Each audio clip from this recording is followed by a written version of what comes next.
Meditations with Ryan Zlomek. Greetings, hello, welcome, aloha. This is the Meditations Podcast. I'm your host, Ryan Zlomek, and this is a show all about making space for conversations with interesting people just to see what we can learn and take away from them. And today's kind of a monumental episode. You're now joining me for the 20th episode of this podcast. For 20 episodes, I've been able to interview actors, performers, entrepreneurs, restaurateurs, critical thinkers, just interesting individuals who have fun stories to share. And I want to thank you for joining for this and for previous episodes, because your enthusiasm is what keeps this show going. So as I was thinking about the 20th episode, I was like, you know what? What do I want to do? I want to do something sweet.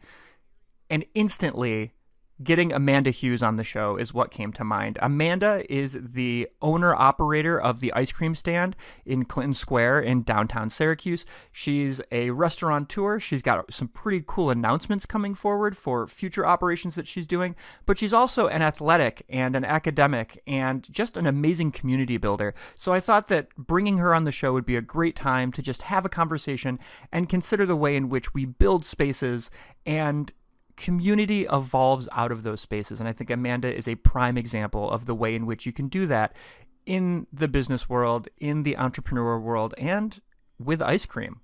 What's not to love? So without further ado, here is Amanda Hughes. Amanda, thanks so much for being on the show and for helping to sprinkle Syracuse. I feel like every time I hear that tagline, it just you instantly pop up in my head like as just like dangling sprinkles around Clinton Square. It just puts me in such a good mood.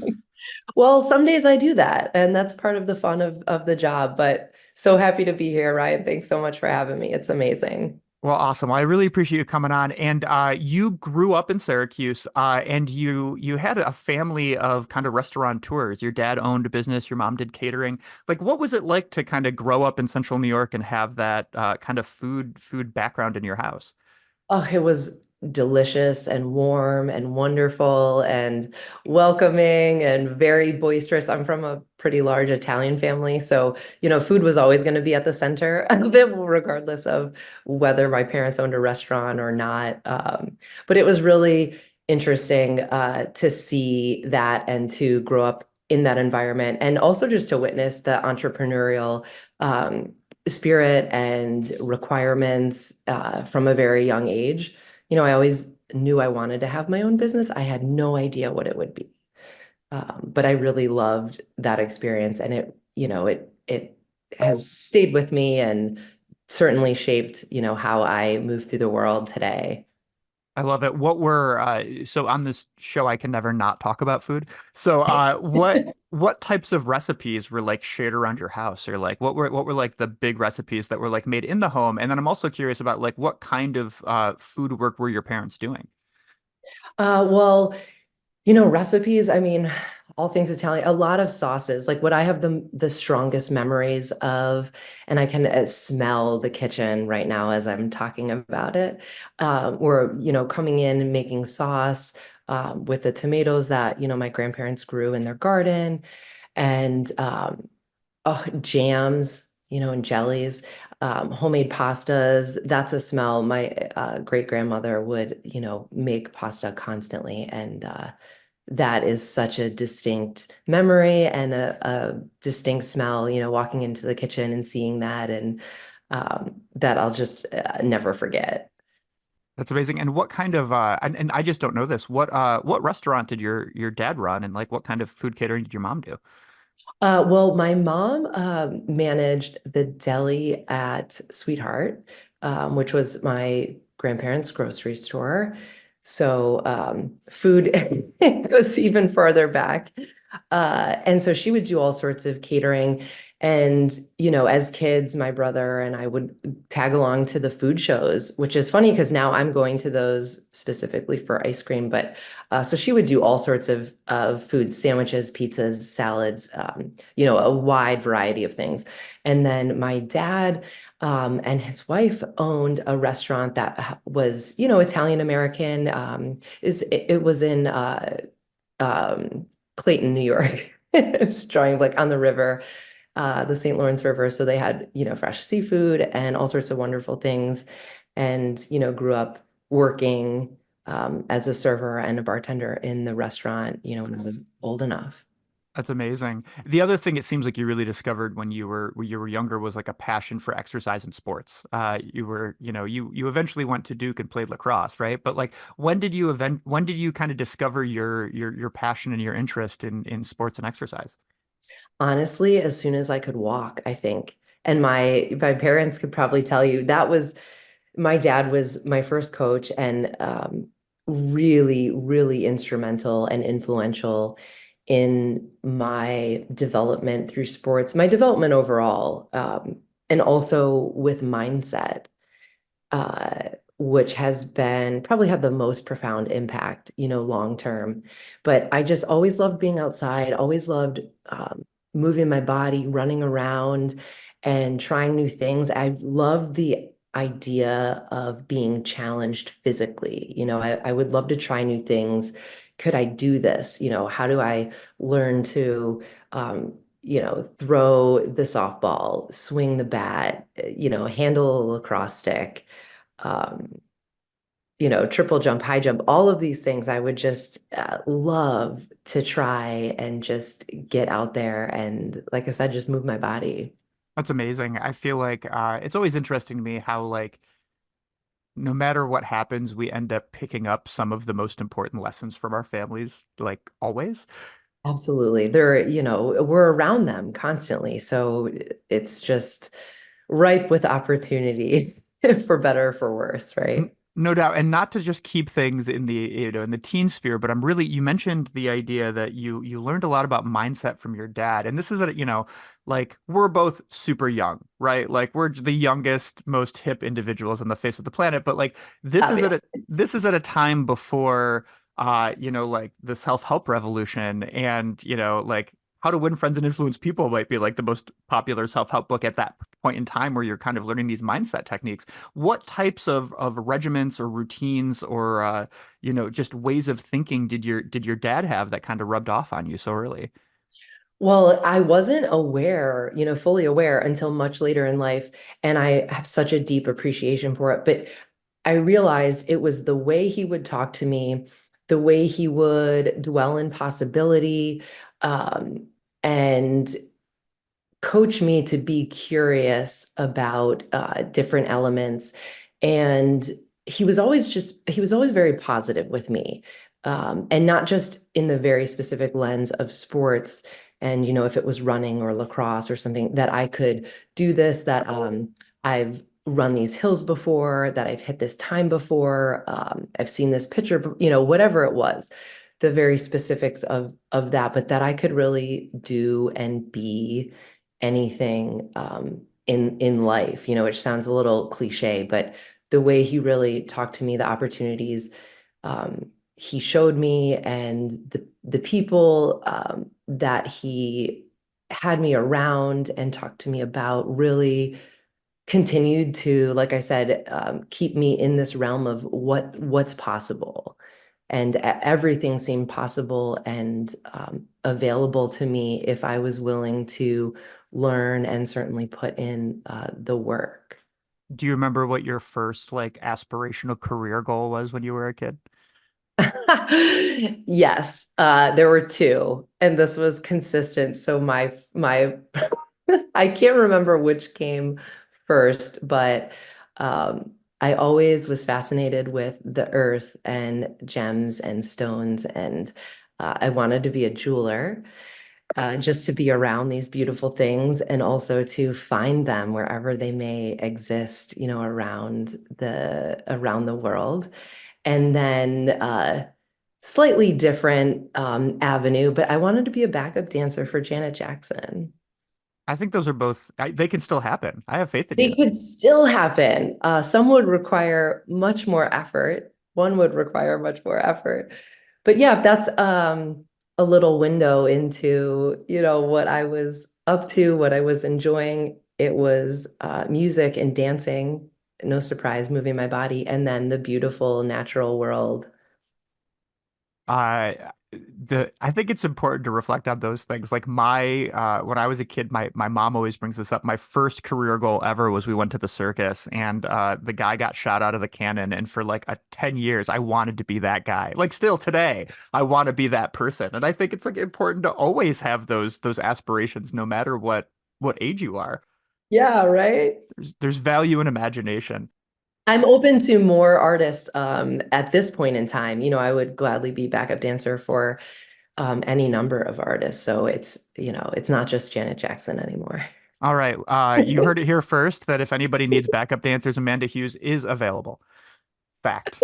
Very true. So you ended up going to Duke and studying sociology and playing lacrosse. Like what made you go there, and what were your what did you really want to take away from that college experience? Well, I always loved academics. So my dad was a teacher. So I grew up with an appreciation and a respect for, learning and the academic world. And I really understood that athletics was because I valued both. I really loved athletics and academics equally. And I was very talented in both arenas, fortunately. And I realized pretty quickly that athletics would open doors for me and allow me to attend universities or colleges that I might not be able to get into strictly based on academics. I was a very good student, but I don't know if I had just applied to Duke, would I have gotten in? We'll never know, and we don't have to. But I was really attracted to very prestigious academic institutions, and I just really wanted to utilize, like I said, my athletics to get me in the door because I was aware I wasn't going to be playing professional lacrosse, when I graduated. So that seemed like the smartest course of action. So I was, looking at UVA, Johns Hopkins, really all sorts of schools. And Duke, when I visited, was just a beautiful campus. The team was wonderful, and I just found it to be a great fit, the right fit for me, right? And it really was. I still get giddy sharing that. It's even more fun being back home in Syracuse and people knowing that I went to Duke or having them find out I went to Duke and they're disappointed at how much they enjoy me or the fact that we're already friends and they didn't know this, you know, horrible piece about me. We'll welcome you back. It's okay. You know. Thank you. Thank you. Well, then you ended up going to LIU Brooklyn for business administration and marketing as well, right? Um, what like that's the part of your education that I'm really curious about because I it has the most direct correlation to where you kind of ended up. But what was that experience like? Kind of, you're at Duke, you eventually make your way to New York City, where you're there for quite a while. Like what was that Right. New York experience like? Gosh, I love New York. And that was a pivotal moment because I'll back up. So I had started coaching. I was asked to start a women's varsity, the first women's varsity lacrosse program at Weddington High School in North Carolina, right after graduation from Duke, which was really exciting and not anything that I had um, planned on doing. And that was a real pivotal opportunity because it opened the door and I realized how much I loved coaching. I realized that I was pretty talented at it and that I wanted to try this at, higher levels. And I had an opportunity to coach at Davidson. And then I realized, that I didn't want to coach forever. This wasn't the environment and the arena for me professionally long term, but I knew that it could help me transition and that I could use grad school and coaching or I could use coaching to assist me through to grad school. And then I could hopefully, find this dream career outside of the sports world. And LIU Brooklyn was really really powerful because I got to be in a big city, like New York, which was where I wanted to be. I wanted to be closer to home. I had an opportunity to intern and then work at Madison Square Garden, which kept me involved in sports, but really was a different side and got to work with real high level clients, businesses, and individuals.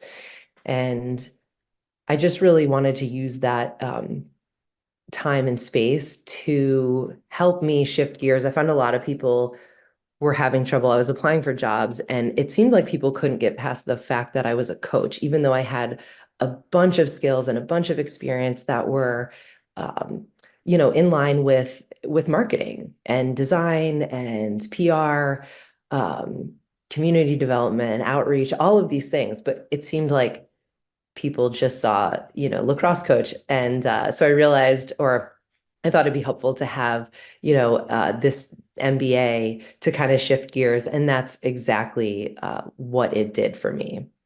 It's interesting. I was thinking about bringing this up later, but this might be the good place for it. Where like, I think for people who are in a position where they do a project or something that they're constantly thinking about, all of their previous experiences will always wrap into it no matter what. And Mhm. like always, and it's like it's fascinating to me, like when you hear from employers or you hear from people who are on projects who like they look at a resume or they talk to somebody and the only thing they can see is how everything does not relate without asking the question of like, how does your coaching experience relate to the way in which you're going to work with a client or something? Like working in education, teachers always like shiver when I say this, but like the number one place I learned how to be a good educator was working at summer camps. Like that was, like understanding like, oh, this is how I maneuver people. This is how I get people excited. This is how I solve problems quickly. This is how I pivot. Like when if I went on an interview and people are like, whoa, where'd you learn your educational practices? And I'm like, oh, well, during a water balloon fight. Like it doesn't, At that might summer not, camp. yeah, that might not be the greatest, I don't know, direct connection, but I'm curious about for you, like as a coach, what types of components of your coaching do you feel that you brought into that kind of marketing world? Yeah, well, that's actually really where I was able to distill that it was marketing in essence. I was marketing the school, I was marketing myself, the coaching staff and the team. And that's where I really realized, oh, these things that I love doing, these things that I'm good at, creating connections, communicating, designing, marketing materials, right? This is all under this one umbrella. And that's where I really realized, okay, this could be a focus within the MBA. And this is, in fact, the language that I need to use. So some of the things I loved outside of, the direct coaching and conditioning programming from, a sideline were researching places to go when we would visit, restaurants, things to do. Um, Connecting with recruiting is a huge aspect of any program, right? So I loved creating templates and communications that would streamline that process. So if you pick up a kid, you can drop them into the sales cycle, so to speak, in the appropriate uh, point, and then you've got communications laid out for where they are and where you want them to move going forward. And so email, newsletters. I love anything, which is part of why I loved sports, personally and professionally, is the live aspect. So I would love hosting events like Junior Day and inviting people to campus and creating an itinerary for them. Anything where I could connect with people, create experiences for them, that was really fun and really powerful and, really impactful. That's awesome. I mean, I think that's a prime example of like when I hear coaching, like my instant thought was like, all right, what is she like in the locker room? And that's like one gazillionth of what you do as a coach. And the all the other things are what wrap into what makes your ability to look at everything holistically. Right. Yeah. There's all sorts of, yeah. I mean, I love giving the pregame speech, the halftime speech, I love, and again, all of that is messaging, that's marketing, that's communication, it's psychology. Um, and it all comes back my experience again, growing up as an athlete with the tremendous coaches that I had the pleasure of working with, and my father specifically, and being able to utilize those experiences and understanding how that impacted me, and then being able to share that with my teams. Um, and extending that my teams at the ice cream stand. I'm still a coach in that aspect as well. It's just different content that I'm teaching. Well, let's bring ourselves back to Syracuse then, right? So you do the New York thing, you move back to Syracuse in 2015, and you're kind of looking for opportunities to partake in and eventually create the ice cream stand. Can you tell us the sort of like, for lack of a better term, like origin story of like the ice cream Yeah, stand? because that was a very random move back to Syracuse. It wasn't planned. It wasn't expected in any way. I ended up here and I thought I would move back to New York, to be honest, but then things really started happening here. And I had started a little marketing company. I got a little DBA and started to pick up some clients. But then there was an opportunity to start this ice cream business. And I thought, wow, I could really do this. What a beautiful pairing of my educational background and all my life experience. And I thought this would be so much fun. This aligns perfectly with me personally, and I want to go for it, you know. So I created everything you have seen for the ice cream stand for the last 8 years in a matter of 3 months, to be honest, when the opportunity was presented to when I opened on April 1st, 2016. That was a 3 month turnaround. So every element you saw from the brand, the logo, the language, programming the POS, finding equipment, finding funding for that equipment, staffing, everything was done uh, in 3 months. And I always think about that because I'm still amazed and impressed and just wowed that was able to transpire. There's also something beautifully ironic about the fact that you opened on April Fool's Day. I know. And I remember again, just being this marketer and being so aware of the messaging and all of that. I remember thinking, wow, what a great branding opportunity to be like, no joke, we're, we're opening April 1st. Come on out. And it's still very playful. And yeah, that wasn't lost on me. I was like, oh, wow, So this is how the date. Yeah, like I think that when a lot of people we're gonna really dig deep into the ice cream stand, but like when a lot of people think about the business of ice cream, like the only two things they think about are if it's a nice day, I'll get ice cream, and it's a business that is open seasonally. Like they don't that's kind of the place where the brain goes.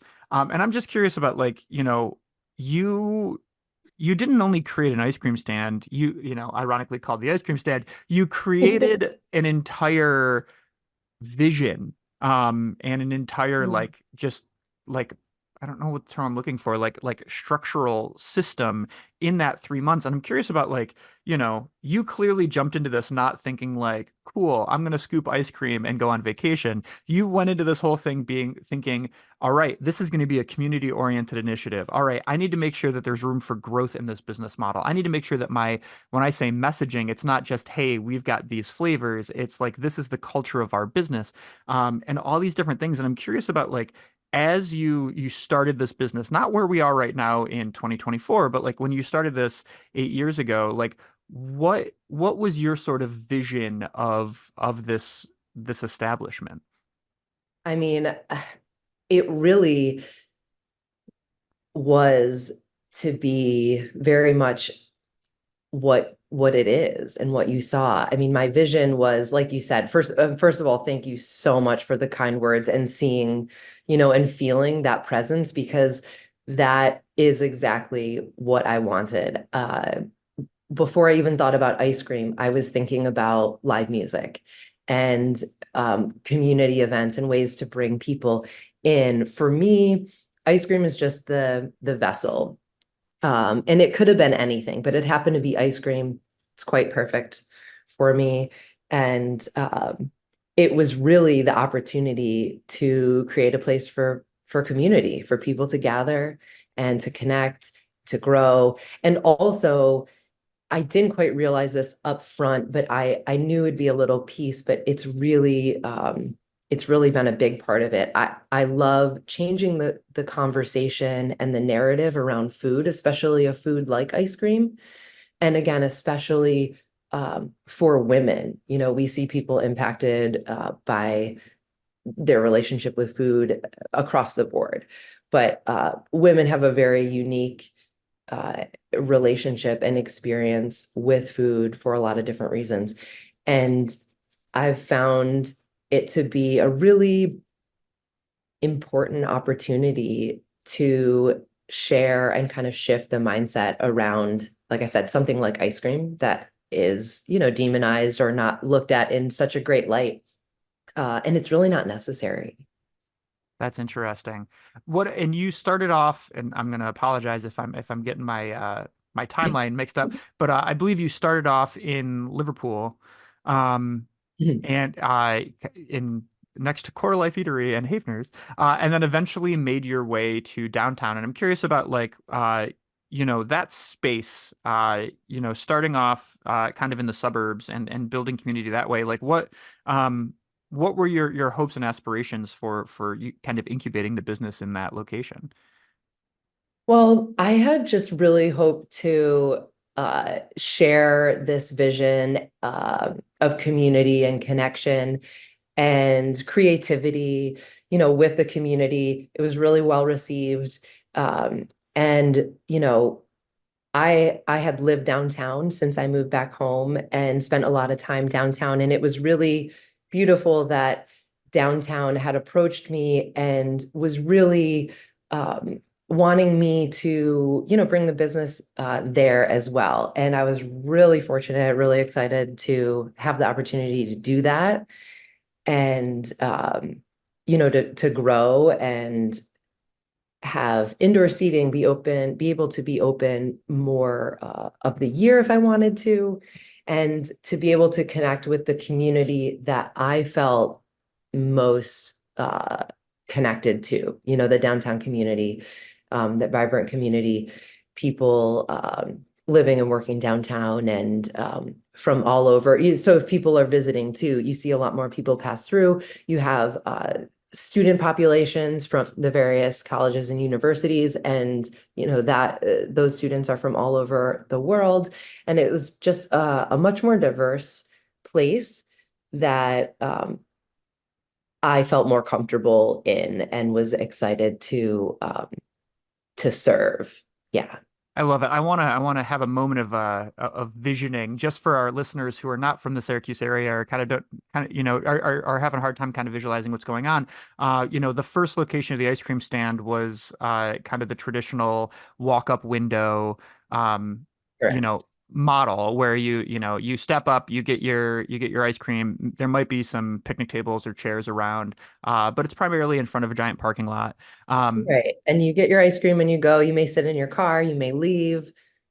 Uh, yeah, and the downtown space has beautiful indoor seating, three walls of windows facing Clinton Square, which again, if you're not from the area, is one of the beautiful squares in my mind, the most beautiful. A lot of history. It's a real center and a real hub. All the festivals and concerts that take place throughout the summer happen in Clinton Square, right in our front yard, and it's the perfect home for the ice cream stand, truly. I love it. Yeah, and just for anybody, if you're not from here, I strongly encourage you Googling Clinton Square, and just seeing there's an ice skating rink that's there in the winter, and then it was featured in the movie God Bless America by Bobcat Goldthwait and a bunch of other little things. But it's so cool to be able to like drive into Syracuse, and you're staring right down where the Erie Canal used to be, and the thing looking right in front of you is the ice cream stand, looking at Amanda's amazing business. Um, what Yes. was, so you like very ceremoniously, we made the joke about sprinkling Syracuse, but you very ceremoniously like sprinkled sprinkles in the foundation of. You saw that news I clip. did. Like when you were making that space, like tell me about the build out. Yeah, the build out and the making of this space to sort of make it your own and make this Syracuse community hub. That was so incredible. And I'm very visual and operate very intuitively. And, it's interesting. And you talk about growth and expansion as a business owner, well, personally and professionally. So downtown had been, you know, talking with me, wanting to get me downtown. Just look at this space, look at this space. And finally, I was like, I'll look at it, no problems, but I'll just look at it. And then I was thinking, and then, this will stop. Well, when I walked in the space, I saw everything. I saw the people, I saw the counters, you know, I saw it all. And I knew it was where I was supposed to be. So I thought, how can I make this happen?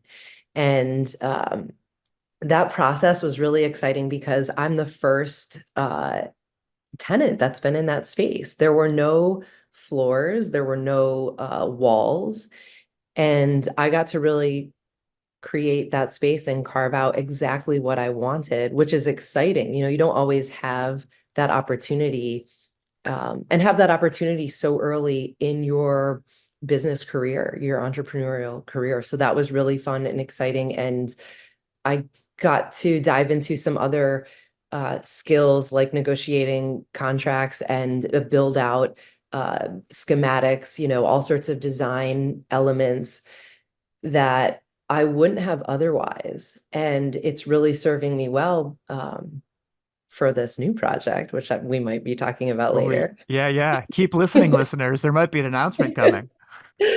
um, but yeah, it was wonderful to be able to create exactly what I wanted and what I needed based on flow and equipment and just how I wanted to serve from that space. So it was a beautiful experience. Yeah, like so did you have any experience kind of working with contractors and like figuring out places and understanding how water lines work and like all of this purchasing and this direction that you would need to do to do that build out? No, I sure didn't. So, anyone who's listening, there were 0 days I dreamt about having an ice cream stand. I never worked in ice cream as a kid, like I learned everyone else in my network has. So, don't let those be any barriers for you. You can figure it out. So I had no idea about those things.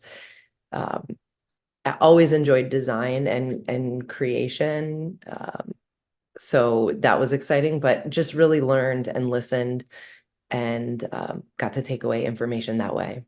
The reason I just want to focus on that for a second is because I think that like as we age and as we get more mature and hopefully more confident, like there's so many times at which I reflect on my own career and I say, whoa, like forcing myself to daydream about possibilities is the reason I was able to do this thing 5 years down the road or 5 weeks down the road or 5 minutes down the road. And like you could have stepped into that space and said like, I have this whole vision, but like I'm going to defer to the specialist in the room or whatever, as opposed to saying, I'm going to ask questions of the specialist in the room to make sure I can make this vision come forward. And like, I think that especially for like young entrepreneurs or just anybody, like it's really important to realize that like, a recurring theme that I have when I talk to successful people like you, is that most people attain that success by letting themselves daydream and letting themselves take the risk and saying, you know what, I don't know this information right now, but I'm willing to learn it to make the vision come true. Right. Yeah. And then, it served me so well because I'm able to have more educated conversations and more just insight when I'm meeting with people now at the new space. And, if I ever open up another space, I'll be even more equipped. And it's all a progress. It's all a journey, right? But I just keep building to the foundation and I'm just too curious. I can't not ask the questions, I want to learn and grow in every way. So yeah. That's awesome. A little bit about the sort of like running of the ice cream stand. I'm curious about the way in which you envision products, like the way in which you decide like how you're going to prioritize ice cream flavors. Or I know you make your own waffle cones, I believe. Yes.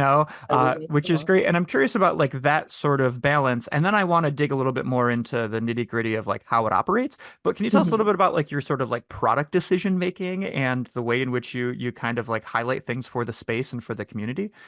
Yeah. Well, you were talking about allowing yourself to daydream and things, and that's what I spend the entire off season doing. I mean, certainly I dream in season, but it's a bit tougher, when you're open and you're in the day-to-day grind.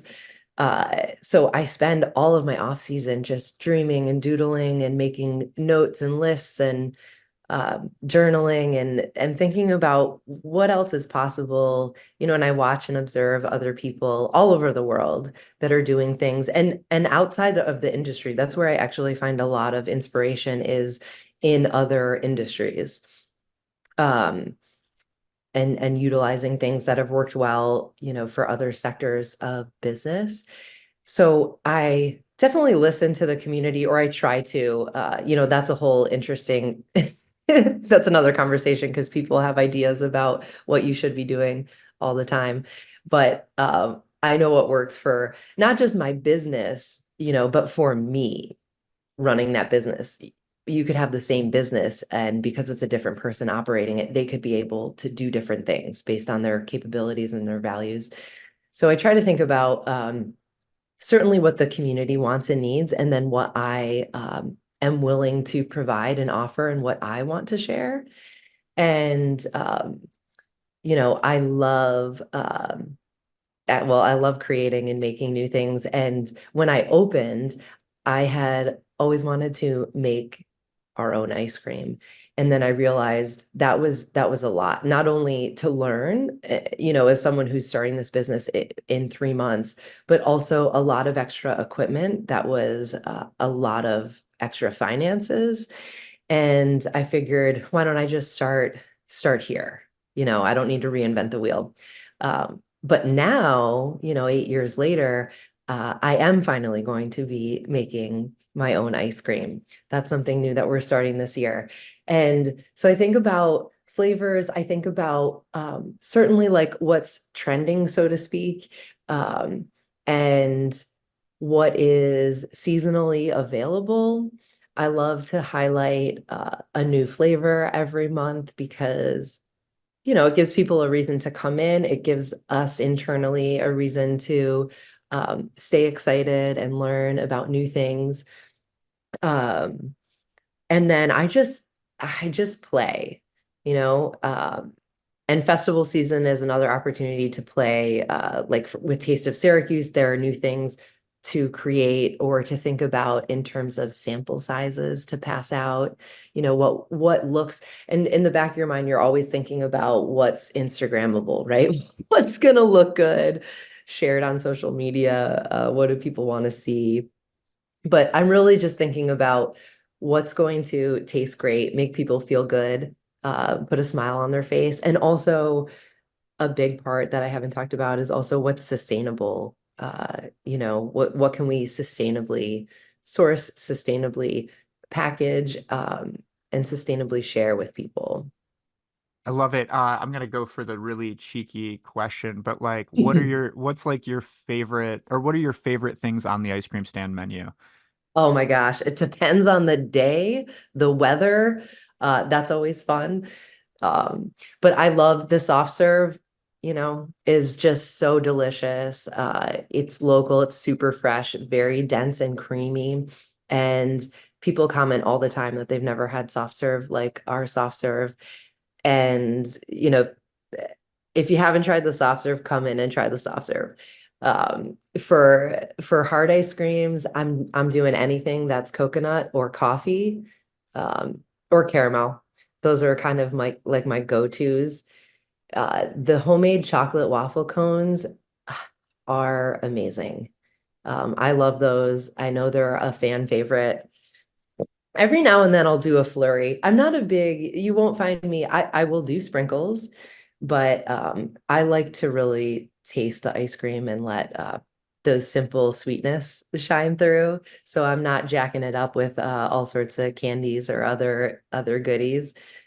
But yeah, I'm keeping it simple. I have a hard time saying no to your ice cream sandwiches. That's Oh, you those know, are great. they're Well, and the Sweet Praxis, makes the cookies for those for us. So another female-owned business right across Clinton Square.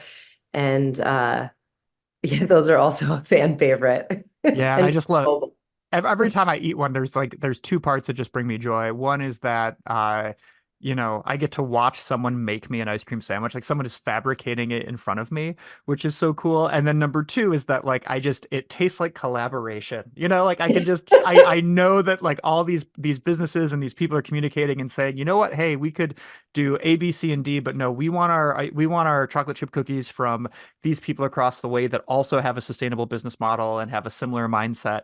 And I think that's amazing. It's great. Oh, thanks. Yeah, I love that. I know, and they're totally customizable. So that's always fun. And people get excited about, they're like, wait, I can get anything I want. I'm like, yeah, anything you want. I'll put it in this ice cream sandwich for you. It's great. And then mind blown, we'll roll it in sprinkles or some other topping if you'd like. And you know, people love it. It's great. So you alluded to the idea that people oftentimes, and I'm saying this also as a business owner, like I've experienced the same thing where no matter what type of business you operate, everyone will have a different idea of how you should operate. Um, They sure do. And they don't just have one idea, but every person has many ideas about how you should operate. Absolutely. And I'm not putting this out there as a way to say to people like, hey, take a step back. We don't care about your opinions. I don't think that's the Right. case. But I Right. do think there's something to be said about being a business owner and knowing what's best for your business because you understand yourself and you understand the mechanisms that are in place. And one of the things that was really fun kind of while I was researching you for this interview is that you talk about the fact that like you try to operate with like a small team intentionally.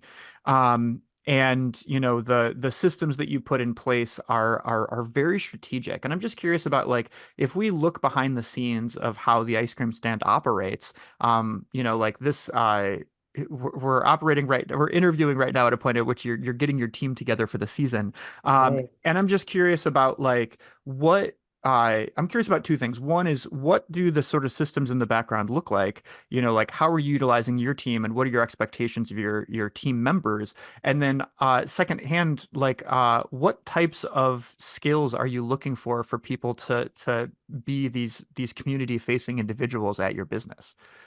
Yeah, well, I love, again, being a coach, I love training, I love teamwork, and I love coaching. And what I realized early on, no one wants to scoop ice cream for forever or as their, professional gig, right? So how can I keep people interested and make it worth their while, really, as I tend to get a lot of young or younger employees. And I'm like, how can I really help them build their resume so it's a win? I don't like to do anything unless it's a win-win-win, right? So I'm like, how can I make it worth their while? So I um, always offer to, well, for lack of a better word, customize their experience. So if there's, let's say, someone who's interested in marketing or graphic design, well, okay, you'll come in and you can scoop, but you could also, in the spare time or behind the scenes, create marketing materials or content for us, for social media, for the website, for events that we're doing. And people get really excited about that to have their own personal stamp on the business. And it's also really impactful for young people to see their work and their impact in real time, this is my livelihood in a real life business, right? And they can add to their portfolio. So um, I I tend to get people because of the messaging that I put out, right? That are community focused, that are creative, that like to have fun, that are positive and warm and welcoming. And I'm very, very grateful for that. So those are things that I look for. And like I said, because of the things that we kind of communicate and share on social media, those are the types of people that I see expressing interest in working with us. And then for the team, I love trainings. I usually do one large team meeting at the start of the year, and that kind of outlines everything. And I think that's very important because I like to bring people in and let them know that this isn't just a job, that again, this is my livelihood. This is how I fund my life. These are very important people that come in to the shop. They have access to all sorts of community members. Um, which could be really advantageous for them again, as they're just starting their professional careers often. And I talk to them about our mission, our vision, our values. You know, like I'll share our values, our proactivity, playfulness, and positivity. So I talk about those elements and how those guide our actions, how those inform our actions at the ice cream stand, right? Um, and it's unique, and I really love the opportunity that ice cream presents to be playful and to be positive because you don't always see enough of that today, and it can be really discouraging and really really challenging, really hard. So I love providing that opportunity for young people who again are some of the people that are struggling most with some of those things, um, and also empowering them to be an outlet, and a provider of those things, the positivity and the playfulness for the community. And I of course teach specifics on how to scoop ice cream. It's very technical. How to make the cone, make all our menu items, all of those things. And then there's conversation about language and communicating. You might imagine in terms of sales, it's important, how to communicate with the customer to generate sales, um, or sell different items or more items. Um, and also how to address people, right? How to acknowledge them and their humanity, and making sure that we're inclusive and warm and welcoming in our language. And that's something that continues to expand every year, but has always been something that has been communicated by me to the team because it's very important and is a big part of the experience. And I think based on what I see and hear, a big part of why people enjoy coming to the ice cream stand. And then the last big thing that I incorporate is emotional intelligence. I have in the past just done that for managers and upper level team members, but it's something that I'm going to provide for everyone this year. Uh, I think it's important, you know, life skills, and that's what I enjoy doing for the team too. Again, because I typically see a lot of younger people. There are definitely professional skills that are taught and learned, but there are really valuable life skills, just about how to be a human, and yeah, Oh man, so many places to go with this, Amanda. I'm so jazzed. I like I want the emotional intelligence thing is huge. I mean, once again, like I just love the fact that, like you are thinking so critically about every element of the business, and most importantly, that like the people who are coming to work for you could work anywhere. Right? They have so many choices, right, and you are creating something where by the end of this season, by the end of this experience, um, you have transitional skills and a confidence boost that you can take elsewhere. And I that's the don't, goal. yeah, and I think that's just the beauty of a small business and the beauty of like the heart of this, like the Central New York experience, where we're saying to ourselves, like, in order for our own community to be sustainable, we have to ensure that the people who work for us are growing as well. Right. And that's, you said small business, and I am. It's like uh, it's just me. Sometimes people come in and it's like, I don't know who you think's running the show, but there's a human behind it. And yes, this business has a soul, and it has a personality and all of that, but it's me. Hi. And so yes, and it's a small operation, but nothing about what I do feels small. The impact I want to have, the messaging, the teachings, the vision for it. And I think that's true with so many small business owners, nothing about that is small. Um, but my footprint, my team, those things, yes, are probably small, but um, the vision, the development, the way I think about my business, none of that is small. It's a lot more than ice cream. Well, and let's talk about that. One last question is that you talk about the values that that the ice cream stand has, and it's positivity and playfulness. Is that correct? And proactivity. Productivity, Proactivity. proactivity. Yeah, Awesome. taking initiative. Yes. And I just think that's so important. Like I think everyone who's been in the American school system can think about a time at which a teacher said, "All right, we're going to create rules for the classroom." And, like you huffing and puffing and, trying to find gum under your desk, like while you're ignoring the challenge. But I really sincerely believe that that activity, whether it's for a sole proprietor who owns a business saying, you know what, when I bring people in, these are the values I want to instill, or for a group of people saying, hey, for our business, this is what we want to do. I think that's some of the most important like work you can do. It is the guiding light for your company. Can you tell me a little bit about kind of coming up with proactivity, positivity, and playfulness as your values?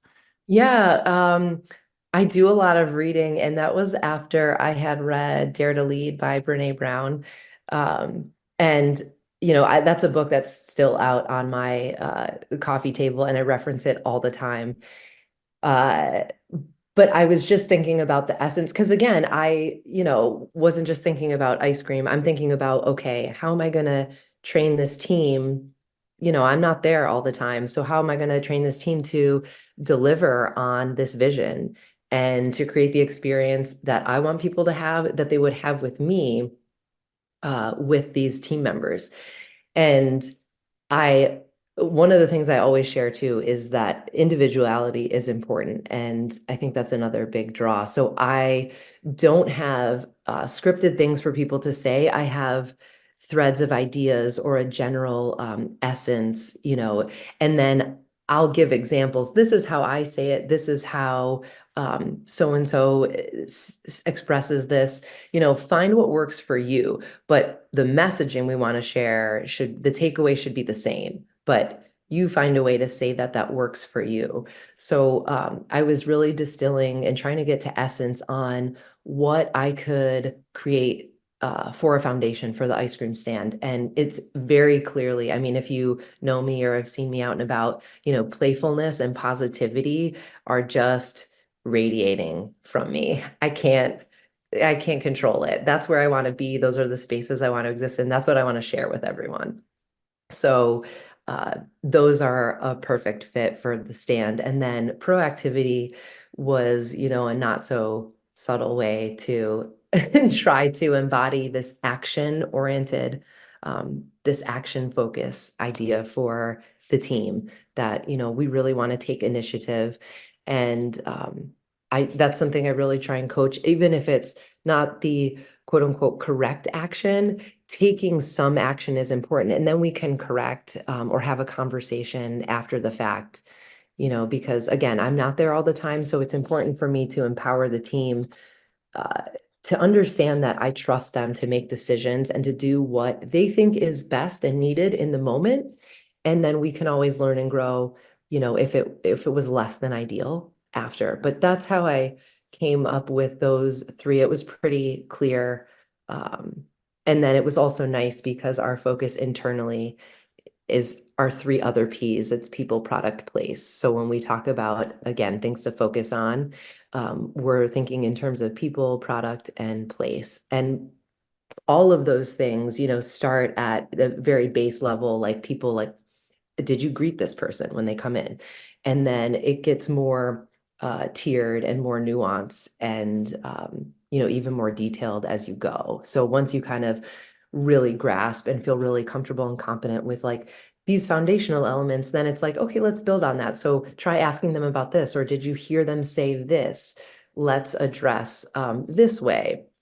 Let's ask them if they want to add these things or if they want to try this within their ice cream. So we're always kind of thinking and building and growing.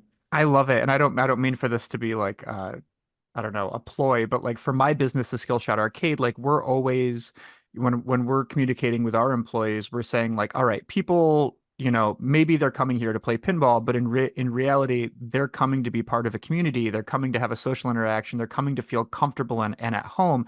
And I think that like I can't tell you how much joy it brings me, Amanda, to just hear you talk about the way in which you're training your employees to focus so much on the environment and the vibe and just making sure that people know that they matter and that they Right. feel valued when they come in. Because I think that like one of the things that doesn't get talked about enough for running businesses is that the most rewarding part of it oftentimes is the community that gets built because of the values that you set out. And like I'm sure you feel this way sometimes, but it's like so great to like step in my own business and just say, oh my God, like this is an entity that's running itself, and it is so many people are finding value in this. And every time I step into yours, I feel the same way. Like it's just so nice to step in there and just say, like, okay, like I matter. My position here matters. Like every choice of what I'm getting is implementing and radiating to the rest of the community. It's just so empowering and so comforting. Ah, thank you. That makes me feel so good. And you said it best. People are always coming for community. Like you were talking about what you're doing. And you know, it doesn't matter if they're going into a home or where they're going to a show, or it's always, always all about connection and community. People are always coming for that. I always tell the team or people, you can go get ice cream a lot of different places, and very close. So why are people coming to the stand? And it's very clearly because of the community, that we create and the people that are there. So yeah, it's very important. Yeah, like I'll give you something as simple as like the idea that like I step into your space and I am having a great time interacting with your employees who are just bar none the best, obviously. And like they're helping me process what sort of suite I need in my system. And then when I leave the space, like I feel empowered to like further explore Syracuse. Like that is something that is like within that whole I don't know what I'm looking for, like assembly line of experiences that like when I'm done, I don't want to hop in my car and like rock an ice cream cone. I want to walk around Clinton Square. I want to look at the sky. I want to be so proud of where I am. And that's so much more than ice cream. Yes, and I love that you touched on that because that is another element and a piece that I do talk to the team about too, because of who I am. I'm such an ambassador for the city and luckily know so many people who are doing so many things. And again, just our location, people come in and they're always curious, like, oh, I want to play pool. Where can I go? Or I want to see this, or where, visitors are always like, where can I go and see this? Or shop around or whatever. And we have a really great opportunity to highlight places. So that's part of the education and training for the team too, is understanding that they're now ambassadors for the city too, and they should be prepared to, share their favorite spots or to be transparent and say, oh, I've never been there. I don't know. Or just to engage with the customers and share more about what's going on, with the city and with our downtown community. I love it. So, you spend a lot of time thinking and doing things related to your business, obviously, but I also completely admire you for being so dedicated to self-care and to doing things for you. And I'm curious about like, obviously you grew up ready to just run marathons. But like, what is it, like, what do you do for you to give yourself the physical space and the headspace and the physical conditioning to be successful and just to get the most out of your life outside of the ice cream stand? Yeah, wow. Well, I don't, I, the first thing that came to mind when you said, that was everything I do is for me. Like everything I do serves me and, most likely serves other people too. But I will definitely take time and space that I need.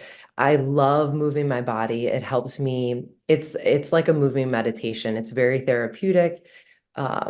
Helps me process information, let go of information, and just be very present. So I love whether it's running, yoga, swimming, riding my bike, walking. I walk a tremendous amount through neighborhoods and just trails wherever I can. Dancing. You all know how much I love dancing now. So I do a lot of movement. I read. I will meditate, journal, listen to music, travel. Um, and I mean, the big theme that kind of guides all of this is that I also live very seasonally and very cyclically. And I'm so grateful that my business allows me to live that way. I know that's not how everyone can exist. So I am very grateful that the ice cream stand does shut down in the winter, and that I can take that winter season, which is all about reflection and going inward and this deep, deep rest and hibernation. If you think about what you see in nature, um, that's really what we should be doing, to whatever capacity, to the extent that we can. And I'm very, again, fortunate that I can really settle into that season um, because I need to. I need to rest and renew before I reemerge in the spring. And, I'm cranking 7 days a week, all day, every day with this business. And so, yeah, living seasonally and living cyclically. I am pretty vocal about how I operate with my menstrual cycle and the periods of rest and higher energy involved in that. And I set up my business that way, my scheduling for myself and my activities, so when I have energy, um, to do more things. I'll be working and doing things. And when I'm supposed to be resting, I might be updating website or emailing or doing things behind the scenes that I can do from a more relaxed state. That's awesome. And I feel like I always appreciate the how much you communicate the fact that like, hey, here are the business things that I'm doing, but hey, here's also like a run that I'm going on because I need this for me at the moment. And for people that are like listening, and I'm not asking you to sit there and bestow the, life-changing advice, but like for anybody who is kind of trying to figure out their rhythms and trying to figure out how to start to figure out what they need to do for themselves, like what's some advice that you might give somebody who's kind of, like, hey, I want to make some changes and I want to figure me out. Yeah, the first thing and the most helpful thing I would say is to find some stillness and to slow down. You won't be able to hear, that internal voice or feel those things and have any sense of awareness if you're in this heightened state or if you're constantly on the move, which is the expectation in so much of our society, right? So I would encourage people to really slow down and find some stillness and some quiet where they can really reflect on things. And then I always invite curiosity. So you have to be curious and to start asking questions to really get answers that you want. Like if you want to know how you can be better um, for yourself, to yourself, you've got to really start asking questions and then be willing to listen to the answers. And sometimes, you'll hear it, but for me, it's a feeling. And I think, we can all relate to feeling really energized when we're with a person or feeling really drained after we're with someone or after we have particular conversations or after we eat or drink certain foods.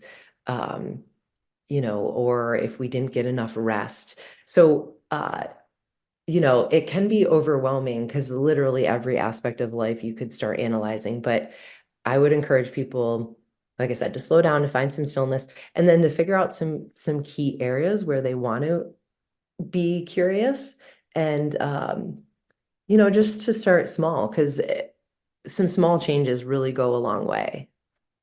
I love that. And I think that please correct me if I'm wrong in the way I'm interpreting this, but in the realm of like accepting stillness is something that I think as we're, there's an irony that you and I are communicating through Zoom at the moment, right? Like we're constantly bombarded with communications and imagery, and maybe you're at work and then you leave and you go and you do social media on your phone for a while, and then you sit down and you watch Netflix, and then at the end of the day you're drained and you're saying to yourself like, why do I feel this way?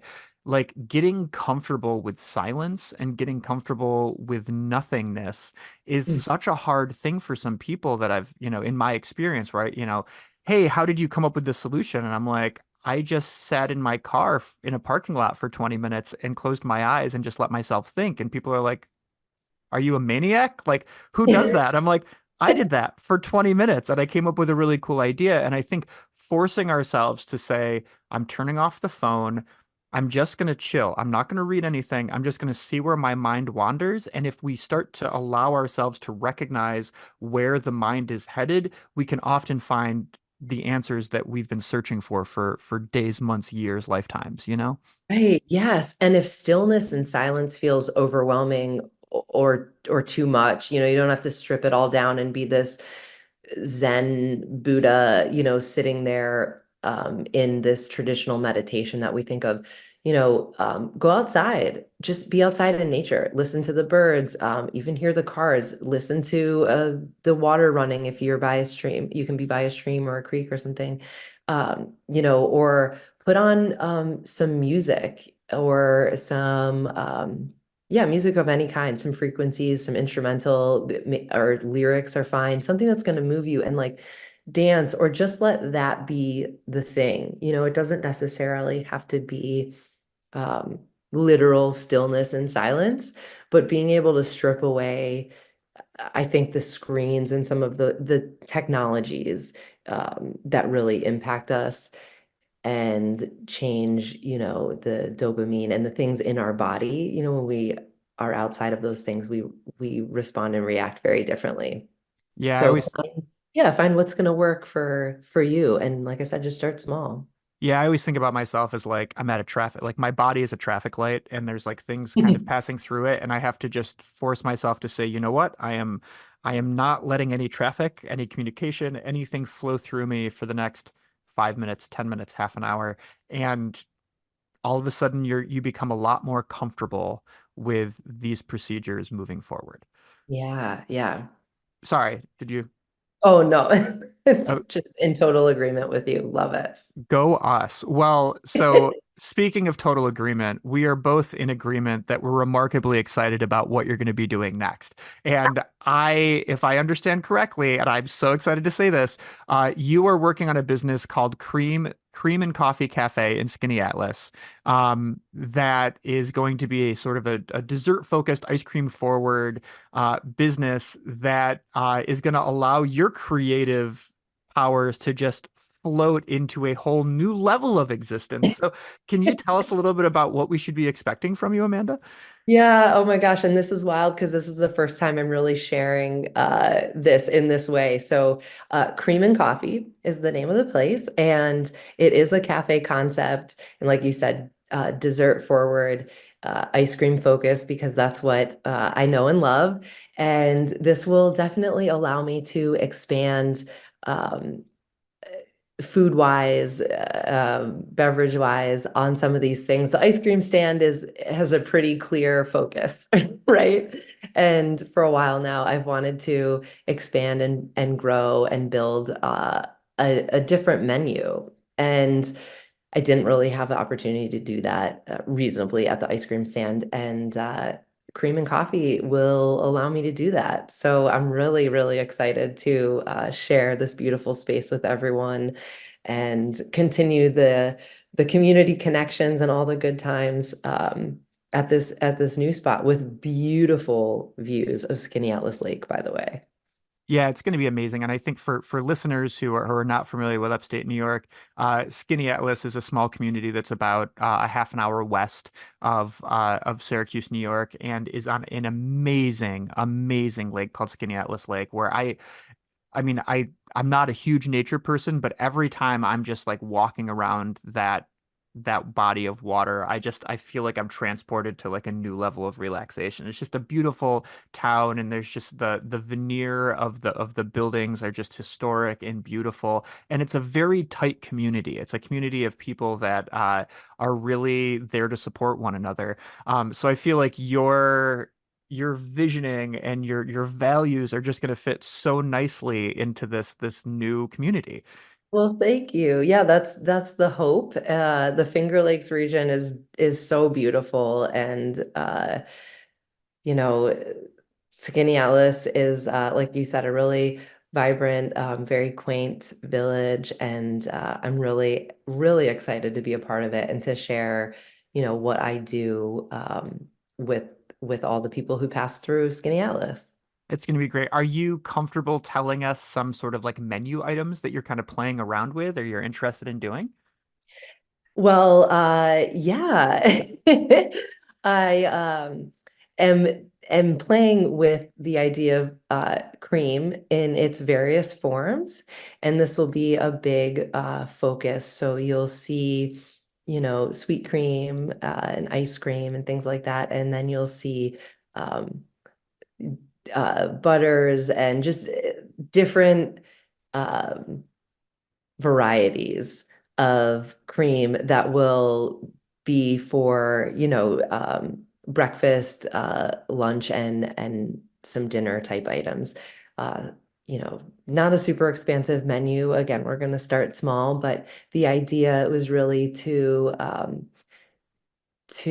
showcase cream in its various forms and not just be so focused on ice cream. But that will still be a big part of what we do.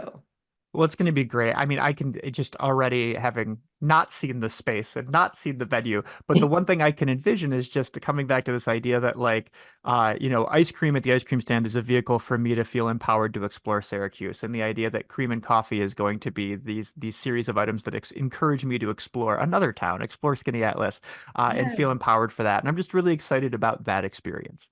Yeah, and you'll be exploring, you'll won't be able to just explore the village, but you'll be exploring other locally sourced products and other businesses that I'll collaborate with to provide these menu items. So that's another big piece. Again, the seasonality of the locally grown items and locally sourced items that we have here, because we're really lucky in this area to have such an abundant uh, resources for food and beverage. So that's really beautiful. And I, of course, want to showcase all things local. So you'll be exploring a lot, from the coffee, from the creams to the coffees. So even more to look forward to. Well, that's awesome, Amanda. So for anybody who is interested in kind of like following these developments or just following you, what are some good places to find you? Yeah, you can definitely find me on Instagram. My personal account is Amanda Hughes, and you can also follow the ice cream stand. At the ice cream stand, I'm still in the process of securing the Instagram handle for the new business. You can also visit theicecreamstand.com and creamandcoffee.shop. And also my personal website, amandajanehughes.com. So many cool places to go. So Amanda, at the end of the show, I always want to make space just for anything that's been floating around your head or topics that maybe we haven't covered. Is there anything kind of on your mind that you want to put out there?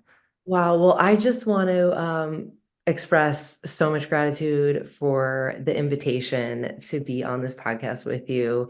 I really appreciate what you're doing and the impact you have in the community. It's wonderful, and I feel so honored to be supported and recognized by someone like you in this way. And I just want to encourage people to follow along and to continue to support local business owners and you know to to remind them to have grace for the people who are doing things in their communities, because there's so much that goes into it, and we love what we get to do. Um, and it's a lot of fun, and it's not easy. So continue to support in any way that feels good for you, every way that feels good, and just continue to show up for one another. Yeah, if you're okay with me kind of riding the coattails of that real quick, I think that like the thing that makes Syracuse, New York important, or not just important to me, but I think important as like a landmark for other towns and for the rest of the country is that it's a town where the most important kind of cultural landmarks were created by people who had passion and were willing to pound pavement to make something happen. Mhm. And I really I want to just further your statement about um, it doesn't mean they're perfect, and it doesn't mean that everything is going to match Right. what your vision is of what the community should be. But when I look around Syracuse, I can't find an angle where I'm not proud of somebody for really working their butt off to make our city even more wonderful and welcoming and considerate and special and unique. Right. Um, and I think that's what separates us from a lot of other towns. And we have to encourage people to put their footprint into the city because that's what's going to keep us growing and keep us more amazing. Exactly. It is never easy to put yourself out there in any way. And you might not agree with it or understand it. But I think you need to respect it, you know? And there are so many people doing so many amazing things here, like you said. And I'm really proud and grateful to be a part of this community. Well, Amanda, we're happy to have you, and thank you so much for being on the show. Thank you. I hope you enjoyed that conversation. Again, I want to thank Amanda Hughes for coming on the show and just being so open and honest and positive. Man, I'm like electric right now. I want to maybe start doing Pilates again. Or I'll be like Garfield and I'll start my exercises tomorrow. That's when most people start exercising. Either way, Amanda, so great to have you on the show, and I am over the moon about cream and coffee. If you want to learn more, at this time now there are some web spaces you can visit. Creamandcoffee.shop you can find online. You can sign up for her newsletter there, or Cream and Coffee Shop on Instagram, and the and is AND. So once again, please go check out the work that Amanda Hughes does and treat yourself. Go get some ice cream, walk around Clinton Square, look at the stars as they just present themselves for you after a beautiful Syracuse sunset. Moving forward, we've got some pretty cool stuff happening on the Meditations with Ryan Zlomek podcast. We're going to flash back in time for our next episode on May 8th to the late 1900s, or as I like to think, the 1990s. And we're going to think about times when you were walking through school and all of a sudden the Scholastic Book Fair was happening, or you went to the library and you discovered these colorful books, or you went to the bookstore and there were these amazing sort of creepy covers that were looking at you because they were the covers for a book series called Goosebumps. And if you're unfamiliar with Goosebumps, Goosebumps was written by R.L. Stine. It was a 62-book series, all of individual horror stories. It was kind of the horror anthology for children. And the covers for those books sparked the imagination of millions and millions of people. And next episode, on May 8th, for episode 21 of the Meditations podcast, Tim Jacobus, the artist, the painter, the Imagineer of all of these amazing covers, is going to be on this podcast talking about his history in art, discovering himself as an artist, his sort of self-conscious nature, and what he's been doing since painting all these amazing covers. It's a very awesome, heartfelt, humbling conversation, and I am over the moon to share it with you. So once again, episode 21 of this podcast, May 8th, with Tim Jacobus, is just going to blow your minds. And I encourage you to go to the library and pick up a Goosebumps book, maybe look at the cover, perhaps even read it just in preparation. Thanks again for listening to this show. If you like what you're hearing, please subscribe, rate the show, and most importantly, pass it on to friends. If you're interested in what I do in the space of my pinball company, my educational work, or just the inherent shenanigans of a media artist, you can find The World of Ryan Zlomek on Facebook and Instagram, where I reside. Once again, that is The World of Ryan Zlomek on Facebook and Instagram. Thanks again for listening. It means the world. And don't forget to make space for conversation because you just might learn something.